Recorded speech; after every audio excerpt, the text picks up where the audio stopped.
Olá, meu terceiro ano querido, como vocês estão? Espero que estejam bem e prontos para a nossa aula de hoje.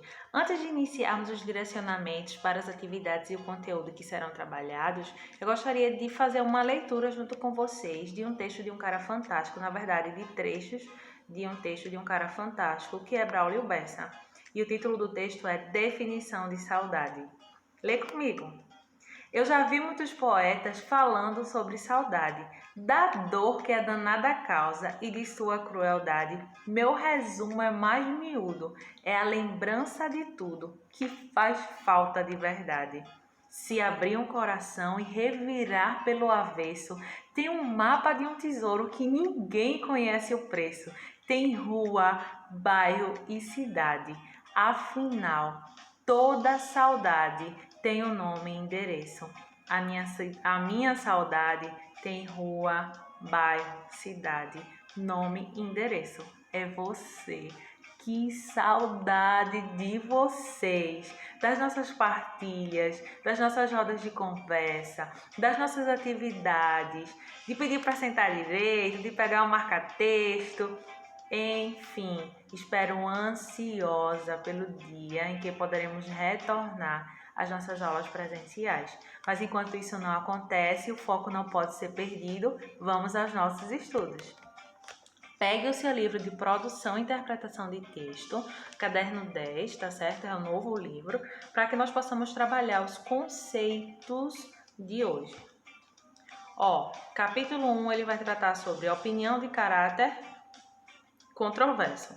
Percebam aí que a imagem traz, vários balões e cada um numa perspectiva diferente. Vocês sabem que o traçado desses balões indicam sensações ou situações diferentes. E a ideia é a opinião de caráter controverso.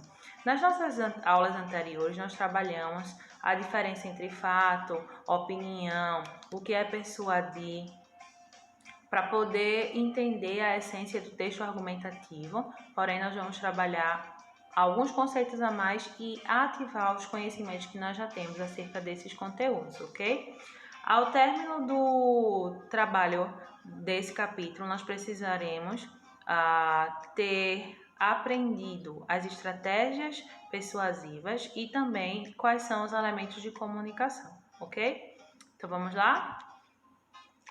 Quem sabe argumentar, sabe fascinar. Se você olhar aqui, no nosso livro, nós temos uma imagem de algumas pessoas que aparentemente são de culturas diferentes e elas estão em uma conversa, em um debate. Para que eu possa de fato persuadir, para que eu possa argumentar de forma convincente, eu preciso ter conhecimentos, acerca do conteúdo, até porque se eu não tiver segurança, se eu não tiver conhecimento, jamais eu vou conseguir persuadir ou eu vou ter credibilidade do meu interlocutor. Então, no livro de vocês, na página 3, vocês vão encontrar esse tópico. Quem sabe argumentar, sabe fascinar. E nós vamos entender o porquê foi colocada essa expressão aí. Vamos lá? Quando o debatedor é brilhante, ele argumenta com entusiasmo, ele defende com segurança o próprio ponto de vista. Imagine você estar participando de um debate e de repente você se depara com uma pessoa totalmente despreparada sobre o assunto, sobre o tema que está sendo tratado, não tem segurança sobre o que fala. Será que essa pessoa ela vai conseguir, pelo menos, acrescentar informações ou desenvolver uma fala que seja pertinente ao momento?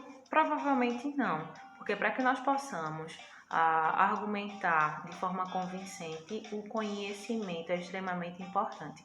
É aquilo que eu sempre falo para vocês, gente, a leitura, a busca pelo conhecimento, o estar atento ao que está acontecendo ao nosso redor é muito importante para que nós sejamos seres, como eu sempre falo, críticos e reflexivos. Não podemos ser pessoas estáticas ou pessoas que não se preocupam com o que acontece ou que não conseguem argumentar sobre, porque somos desprovidos de conhecimentos.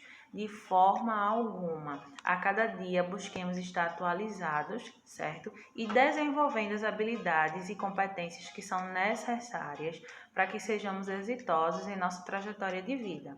Então, quem tem segurança do seu ponto de vista, quem consegue argumentar de forma satisfatória, vai conseguir até fazer com que o interlocutor ele mude de opinião, vai conseguir dissuadir a pessoa, ok? Existem pessoas que não nos persuadem por se mostrarem inseguras. Quantas vezes você já conversou com alguém e de repente você pensou, esses argumentos são muito fracos para me convencer? Não vem com essa porque não vai dar certo, justamente porque a pessoa que estava argumentando, ela demonstrou insegurança. E às vezes elas são favoráveis ou até não ao assunto proposto, mas elas não conseguem desenvolver bem a argumentação. E aí acabam se tornando incoerentes, certo? Porque as consequências dos fatos que são apresentados não correspondem. É como se fossem informações aleatórias. E para que uma argumentação ela seja realmente desenvolvida da forma como precisa, tudo precisa estar interligado, ok? Para que faça sentido a comunicação. Os bons debatedores, entretanto, eles usam diversas estratégias para poder persuadir. E um grande exemplo disso é o que nós podemos perceber na linguagem publicitária. Ora, se eu não conseguir argumentar bem, se eu não conseguir persuadir, como que eu vou promover, vender o meu produto, ou enfim. Então, a linguagem publicitária, ela é permeada, vamos dizer assim, ela é estruturada, organizada, sabe? Com base na argumentação. Então, a persuasão ela é empregada nas mais diferentes situações do dia a dia. Então, nós vamos observar uma tira que está na página 3 também. Acompanhem aí, eu vou fazer a leitura aqui pelo meu livro, ok? E aí, nós temos um pai e o filho, né? E a gente vai ver o que é que acontece entre eles dois e vamos ver se acontece aí, se existem argumentos que são convincentes, ok? O garoto muito sapeca, sempre encontramos eles nas nossas aulas, nas nossas atividades, que é Calvin. Então vamos lá. Eu quero andar na cacunda. E o pai, olha, estou ocupado, Calvin. Sabe, pai, não está muito longe de eu virar um adulto. Um dia você vai acordar e perguntar onde foram parar esses anos. Vai olhar para trás e dizer como o tempo passou rápido. Calvin está tão grande que fica difícil lembrar quando ele era pequeno e eu podia carregá-lo nos ombros. Mas esses dias terão se perdido para sempre. Olha o que ele utilizou, olha a estratégia argumentativa que ele utilizou para tentar convencer o pai a levá-lo na cacunda. E aí, o pai não pensa duas vezes, pega o menino, coloca na cacunda e aí, acho que já compensei minha culpa em potencial. E ele, não, pule a cerca, né? Que ele ficou feliz porque o pai aceitou o desafio. E aí, não, pule a cerca, não pare por aí. Percebam, gente, que o objetivo dele era fazer com que o pai o carregasse na cacunda, ok? Mas para que esse objetivo fosse alcançado, ele precisou usar argumentos plausíveis. Caso contrário, ele não conseguiria. Você pode continuar lá, né, na atividade que estava, sem atender aquilo que ele estava desejando tanto. Então, isso é uma estratégia persuasiva. Na verdade, a estratégia que ele usou foi uma estratégia eficaz, ok? Então, você pode destacar aí na página 3 a explicação sobre essa teoria. E o que nós podemos entender é que ele atingiu o emocional do pai, né? E aí ele conseguiu aquilo que tanto queria, ok? O que seria persuadir é fazer com que o outro haja de acordo com o que desejamos. Então, quando nós conseguimos fazer com que o nosso interlocutor ele haja de acordo com aquilo que nós desejamos, nós estamos conseguindo persuadir, ok? Isso envolve também afetividade e valores. Perceba que o garotinho ele trabalhou com o emocional do pai. Então, a ideia da afetividade, mas também trabalha valores. Então, de acordo com a estudiosa da linguagem, Gedori Kor, o ato de persuadir, ele procura atingir à vontade o sentimento dos interlocutores, por meio de quê? De argumentos que são plausíveis ou verossímeis, são verdadeiros, e tem caráter ideológico, subjetivo e temporal. Então, percebam que o ato de persuadir, ele é bem maior do que nós podemos imaginar, ele vai englobar várias situações. Para o desenvolvimento da capacidade de persuadir, não basta escolher as palavras inconsciente ou aleatoriamente. É aquilo que eu já falei para vocês, tudo precisa estar organizado de uma forma muito bem elaborada, ok? Para que o objetivo seja alcançado. De acordo com a teoria da comunicação, é preciso considerar fatores que são responsáveis pela comunicação humana. E agora nós vamos ver alguns recursos. As figuras de linguagem, por exemplo, comparação, metáfora, hipérbole, eufemismo, só para relembrar de forma rápida essas figuras de linguagem. Quando é que eu tenho comparação? Quando eu estabeleço uma relação de semelhança, certo, entre as coisas. Porém, essa comparação ela é feita de forma explícita e eu uso conectivos, por exemplo, a palavra como, tal qual, parece. Quando é que eu tenho metáfora? Quando eu estabeleço também a relação de comparação, porém ela é realizada de forma implícita, ok? E aí a linguagem conotativa, ela entra em ação. Hipérbole, os exageros. E o eufemismo, quando eu uso expressões que vão suavizar o sentido do que está se querendo passar. Então, por exemplo, um exemplo de eufemismo, se alguém morreu e de repente eu não digo morreu, mas que está morando com Deus ou foi morar no céu, então estou suavizando a expressão, ok? E hipérboles e exageros, né? Eu já falei 1000 vezes que eu preciso que vocês realizem as atividades. Então, eu estou exagerando. Então, as figuras de linguagem, elas podem ser usadas quando elas são usadas de forma... quando elas são bem colocadas, na verdade, elas podem fazer com que o outro venha aderir à nossa ideia. Outro ponto que pode ajudar, outro recurso que pode ajudar é justamente a utilização de verbos no imperativo. Lembrando que o modo imperativo é aquele modo que vai expressar uma ordem, um pedido, uma solicitação, ok? E aí a utilização dos verbos nesse modo vão introduzir naturalmente, vão fazer com que o outro, né, aja de acordo com a ação que está sendo expressa, ok?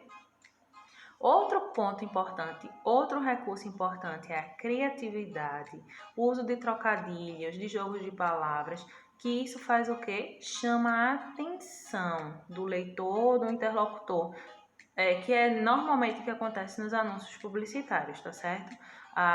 São criativos, né?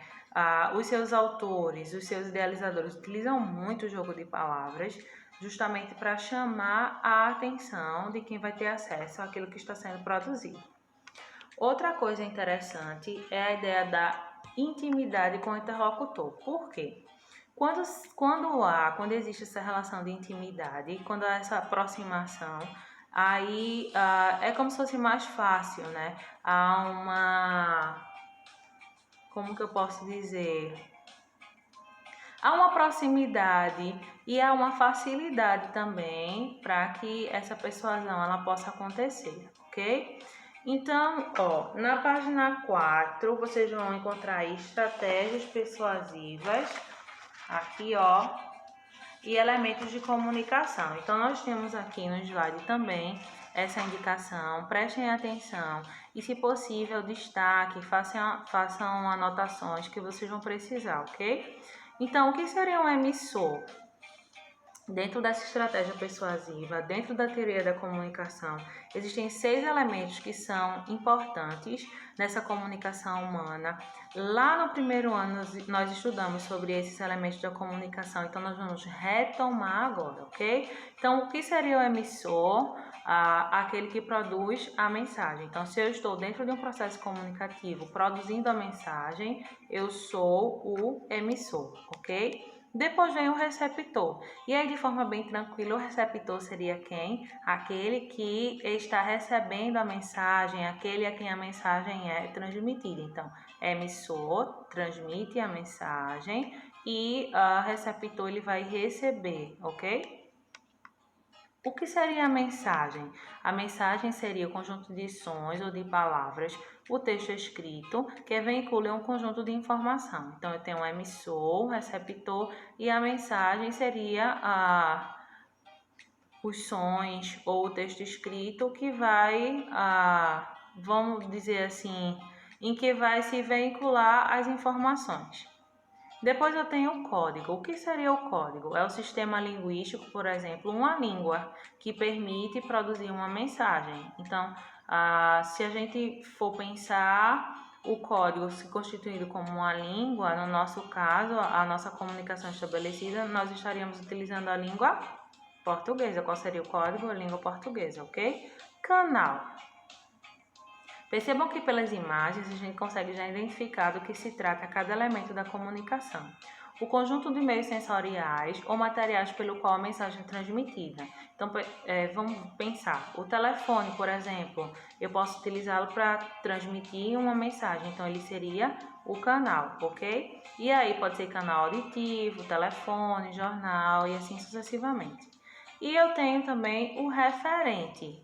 A ideia de referente seria a situação em que a mensagem remete. Qual é o conteúdo? Então, ó, emissor, receptor, mensagem, código, canal e referente. Tudo isso você vai encontrar aqui no livro, na página 4.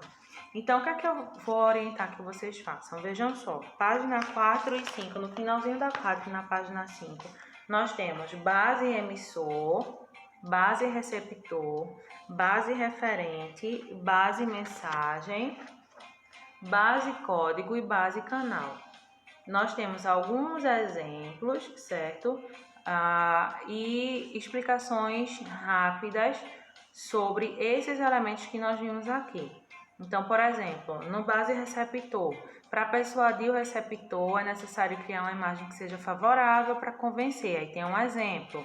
A base referente, aí vai se precisar recorrer a provas concretas, a dados da situação, a dados estatísticos, conhecimento de mundo, que é o conhecimento que nós temos sobre o que está sendo tratado. E aí não existe uma pessoa desprovida de conhecimento de mundo. Todos nós possuímos conhecimento de mundo, ok? E aí, justamente na página 4 e 5, vocês vão ter essa orientação. Aliás, 4, 5 e 6. Qual é a orientação da página 4, 5 e 6? Vocês vão destacar os pontos importantes.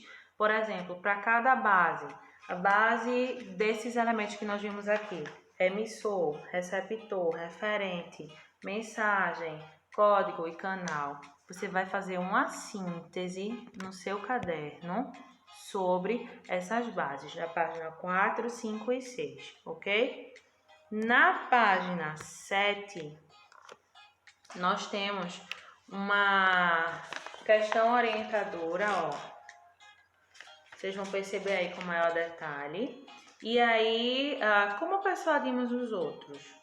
Aí tem um tema de pesquisa, ok? Em nossos estudos, você teve contato com textos que são organizados fundamentalmente pela argumentação. Então, o que é que vai acontecer? Você vai fazer uma pesquisa e aí a gente vai readaptar, porque a ideia é que fosse feita em grupo, mas você vai fazer uma pesquisa para aprofundar esses assuntos a partir da questão orientadora, que é como persuadimos os outros. Você vai pesquisar textos de jornais, editorial, artigo de opinião, anúncio publicitário, entre outros, e você vai tentar identificar argumentos que estão sendo usados para poder persuadir os outros, ok? Quando você fizer isso, você pesquisar e encontrar, por exemplo, anúncios publicitários que você percebe esses argumentos sendo colocados para persuadir, ou um artigo de opinião. Aí, quando você encontrar, você vai produzir um relatório de conclusão de pesquisa. O que foi que você concluiu a partir da análise? Quais foram os elementos argumentativos que foram utilizados? Por que isso é importante? Por que se não fosse dessa forma, não seria eficaz a comunicação para esse tipo de texto? Então, você vai fazer um apanhado geral, fazendo essa pesquisa, como persuadirmos os outros.